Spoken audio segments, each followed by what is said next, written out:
Guys, balik lagi di konten Only Gunners di matchday ke-6 Champions League antara Arsenal versus Monaco tadi malam. Jadi gimana teman-teman kabarnya semua?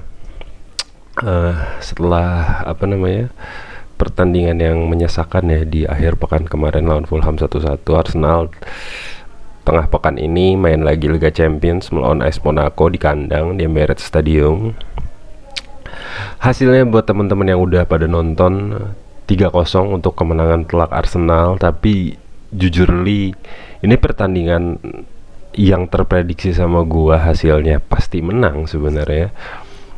Tapi entah kenapa tidak terlalu memuaskan permainan Arsenal di pertandingan ini gitu loh.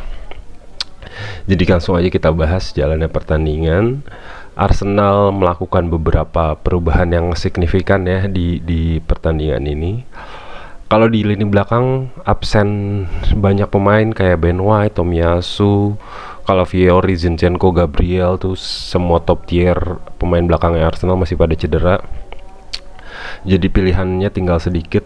Gue khawatir sebenarnya Saliba cedera karena dia main hampir full time di semua match Arsenal belakangan ini gitu loh. Tapi Saliba masih dipercaya, masih sehat kondisinya, ditemani sama Jakub Kiwior yang di 2 pertandingan terakhir cukup oke banget gantiin Gabriel. Di kanan Thomas Partey masih dipaksa dimainkan di situ oleh Mikel Arteta ya.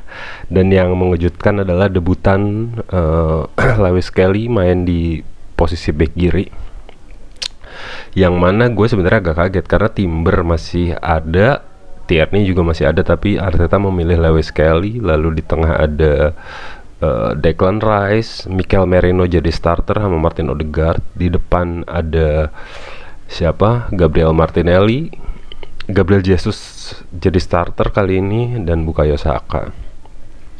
Kenapa gue bukan lemes sih, kenapa gue bilang ini pertandingan yang agak sedikit mengecewakan? Karena sebenarnya kalau ngomongin fakta tanpa bermaksud ngeremehin AS Monaco ya, kualitas Monaco sama Arsenal memang beda 2 atau 3 tier gitu, 3 tingkat secara squad dan secara permainan ya. Terbukti di babak pertama, di babak kedua bahkan hampir 90 menit tuh Monaco benar-benar nggak melakukan penyerangan yang berarti gitu loh. Tapi ya Arsenal bermain menebus kesalahannya ketika melawan Fulham ya, bermain sebaik biasanya ya. Tapi menurut gua ya emang standarnya Arsenal harus udah setinggi ini sih. Maksudnya lu udah terbiasa bermain di 1 tahun terakhir kemarin, udah terbiasa dengan pola main ini dan lawan kesulitan ngelawan Arsenal yang main ball possession dan exploit dari sayap yang sangat mematikan gitu ya. Jadi gua nggak heran kalau Arsenal menguasai jalannya bola, ditambah kualitas pemainnya juga jauh beda sama AS Monaco. Tapi yang mengecewakan di pertandingan ini, gue nggak kecewa sama pemain tengah dan pemain belakang, apalagi kiper, enggak sama sekali. Tapi di pertandingan ini membuktikan bahwa Arsenal benar-benar membutuhkan satu striker yang maut gitu loh. Karena di pertandingan lawan Monaco tadi malam, meskipun hasilnya 3-0, Arsenal tuh memiliki peluang untuk menang 8-0 bahkan. Gabriel Jesus, Masya Allah, Gabriel Jesus ya udah, ini pertandingan yang salah satu pertandingan yang menjadi bukti kalau Arsenal butuh striker klinis, karena Gabriel Jesus sangat-sangat tidak bisa memanfaatkan peluang atau membuktikan dirinya adalah seorang striker yang top tier dan konstan ya. Di pertandingan ini aja dia dapat 2 peluang klinis man to man lawan kiper, nggak gol dua-duanya. Itu aneh banget menurut gua dan nyesek sih. Lalu kemudian ada 1 peluang klinis juga dari Kapten Martin Odegaard, umpannya Lewis Kelly itu juga tidak gol, dan satu peluang Gabriel Martinelli Banks itu tetap tidak juga jadi gol. Jadi di babak pertama sendiri aja Arsenal harusnya bisa mengunci permainan dengan skor 4-0 sebenarnya kalau 3 peluang itu masuk dengan clean gitu loh.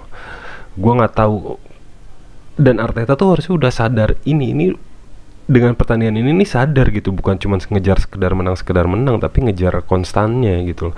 Karena menurut gua kalau lu bermain seperti ini tapi ngelawannya kayak macam Real Madrid, Juventus, Inter Milan di fase knockout lagi, buang-buang peluang, wasting peluang, itu punishment, akan jadi hukuman yang sangat menyesakan karena hasil seharusnya bisa berubah kalau kita manfaatin peluang dengan baik, tapi malah nggak dimanfaatin dengan baik gitu loh. Sendiri ya buat dari gua, buat penampilan debutan Lewis Kelly 18 tahun, gua tadinya ragu gitu loh untuk ya at least di pertandingan tadi malam lah, karena dia cukup bermain hampir full di pertandingan tadi malam ya.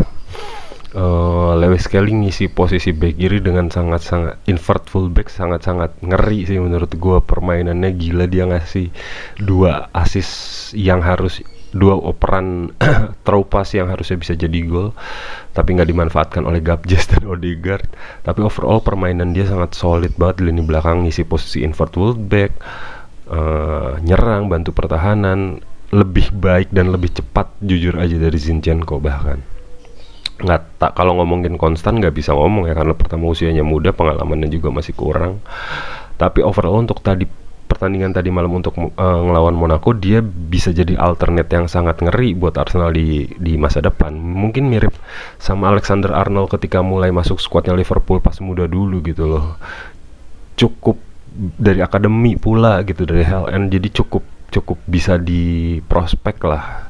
Skuad mudanya Arsenal dari HLN jebolan-jebolan di bawah Arteta sebenarnya memiliki talenta yang bagus ya, udah kebukti kayak Lewis Kelly, Ethan Nwaneri, tapi ya itu balik lagi, Arteta tuh tipe orang yang keras kepala dan tipe pelatih yang nggak mau ngambil resiko untuk memainkan pemain muda kecuali udah mentoknya minta ampun gitu loh, seperti tadi malam. Mungkin banyak kritik juga dan hasilnya jelek-jelek terus, akhirnya dia mencoba formula baru mainin pemain muda kayak Lewis Kelly, which is emang gambling sebenarnya, dan gue harus memuji Arteta untuk berani memainkan ini. Tapi dan untungnya hasilnya sangat-sangat gokil ya. Gue nggak bisa bahas soal Monaco lebih banyak karena beneran nggak kelihatan megang bola sama sekali tuh jarang banget Monaco tadi malam, beneran dah. Gol pertamanya Arsenal lahir dari kaki The Star Boy Bukayo Saka, memanfaatkan umpan crossing Gabriel Jesus. Dia langsung menceploskan bola ke gawang AS Monaco, which is salah satu grade gol dan asisnya musim ini terbanyak di pentas Liga Eropa ya. Itu emang andalan kita banget, mau diapain lagi gitu loh.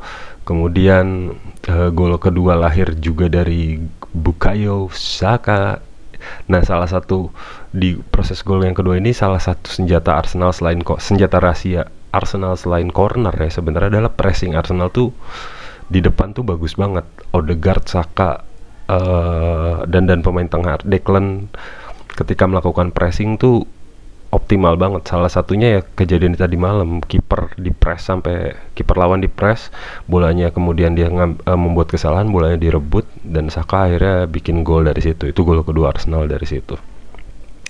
Highlight gue udah capek ya, karena highlight gue soal Martinelli, gue udah capek karena di video sebelumnya gue marah-marah soal Martinelli. Tapi balik lagi, Martinelli memang sangat beruntung lu ada di Arsenal sebenarnya, karena kalau enggak mah lu harusnya main di Liga Arab juga belum tentu kepilih jadi pemain inti. Martinelli tuh tadi malam sih dia lebih banyak berubah ya, lebih nggak memaksakan daripada kayak lawan Fulham, memaksakan dribble segala macam dan nge-shoot. Tadi malam tuh banyak operan-operan yang timingnya lebih better lah dari lawan Fulham. Tapi ya untuk kelas main di Arsenal, kalau skill lu begitu aja ya mohon maaf, kalau Arsenal beli winger baru yang lebih efektif, nggak bisa goceknya, nggak bisa nembusnya itu loh, cuman dribbling di pinggir dong, buat apaan?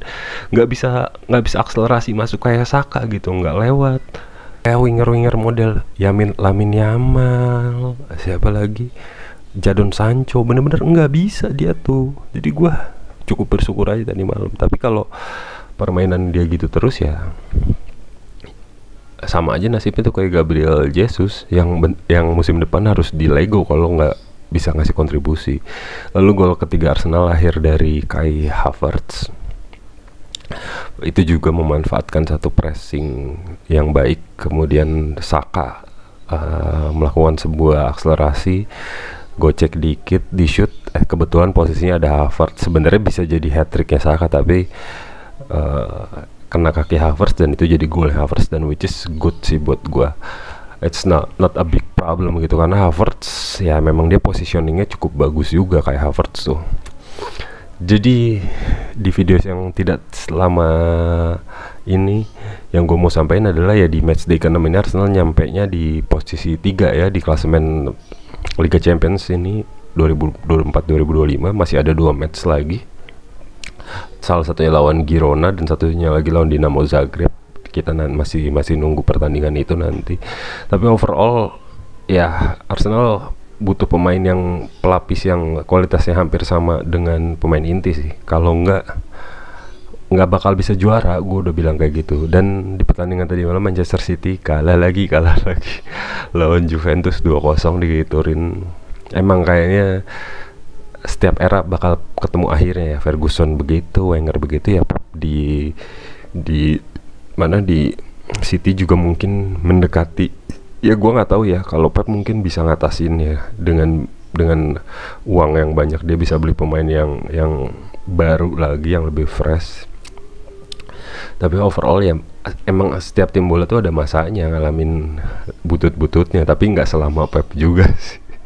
7 pertandingan bro, nggak menang-menang, gila. Menang sih kemarin yang midweek tengah kemarin, tapi ya udah itu doang, lawan tim gede nggak bisa menang. Ya begitulah. Kalau apalagi yang harus gue bahas ya, permainan Arsenal soalnya biasa aja. Mungkin penguasaan bola segala macam biasa aja lawan Monaco ini, not a special match buat gue pribadi sih. Mikel Merino biasa aja, Odegaard ya biasa keren, Declan juga biasa keren, Bukayo biasa keren. Penampilannya tuh nggak berubah banyak sebetulnya, cuman lawannya aja jelek, Monaco gitu. Kalau lawannya bagus belum tentu kejadian 3-0. Masih mengkhawatirkan lah. Tapi harapan gue sih kedepannya Arteta berhenti memainkan Thomas Partey di bek kanan ya, dan mencoba memainkan Tierney. Itu nggak ada salahnya gitu loh. Kasih dia kesempatan. Gue rasa Tierney layak untuk mencoba ya, minimal dikasih dulu lah. Pengen lihat kita semua tuh, karena Tierney solid waktu sebelum Arteta nemuin era-era invert fullback kayak Zinchenko dan Calafiori gitu loh, dan Timber. Sebagai fullback alami itu gue suka banget Kieran Tierney di era awal dia datang, formasi Arsenal dia datang dulu. Jadi sampai jumpa di konten Only Gunners berikutnya. Ciao ya.